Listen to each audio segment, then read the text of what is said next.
Welcome to Sirisha's kitchen. இன்னைக்கு நம்ம dry fruits laddu எப்படி பண்ணுறதுன்னு பார்க்கலாம். அதுக்கு முன்னாடி நம்ம சேனலை சப்ஸ்கிரைப் பண்ணாதவங்க பண்ணிடுங்க. ஒரு கப் டேட்ஸ் எடுத்து கொட்டை எடுத்துடலாம். இது வந்து அப்ராக்சிமேட்டாக 250 கிராம்ஸு.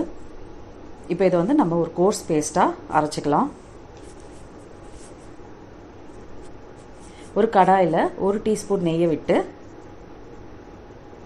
1/4 கப் காஞ்ச திராட்சை, 1/4 கப் கட் பண்ணி வச்சுருக்க முந்திரி, 1/4 கப் கட் பண்ண பாதாம், 1/4 கப் கட் பண்ண பிஸ்தா, இதெல்லாத்தையும் நம்ம ரோஸ்ட் பண்ணிக்கலாம். ஒரு கிறிஸ்பியாக வர வரைக்கும் ரோஸ்ட் பண்ணிக்கலாம். இப்போ இதில் 1 டீஸ்பூன் கசகசா, இதையும் நல்லா ரோஸ்ட் பண்ணிக்கலாம்.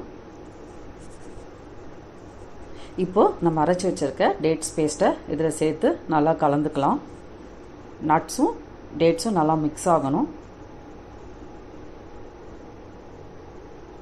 நல்லா மிக்ஸ் பண்ணியாச்சு. இப்போ அடுப்பு ஆஃப் பண்ணிடலாம். கொஞ்சம் சூடு குறைஞ்சோன்னே இந்த மாதிரி லட்டு பண்ணிக்கலாம். கைக்கு நெய் தடவிட்டு லட்டு பண்ணிக்கலாம்.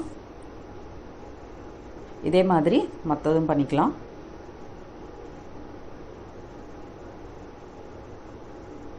இப்போ நம்மளுக்கு sugar free dry fruits laddu ready ஆயிடுச்சு. இந்த வீடியோ உங்களுக்கு பிடிச்சிருந்தா லைக் பண்ணுங்கள், கமெண்ட் பண்ணுங்கள், சப்ஸ்கிரைப் பண்ணுங்கள். மேலும் பல வீடியோஸை பார்க்க பெல் பட்டன் டேப் பண்ணுங்கள்.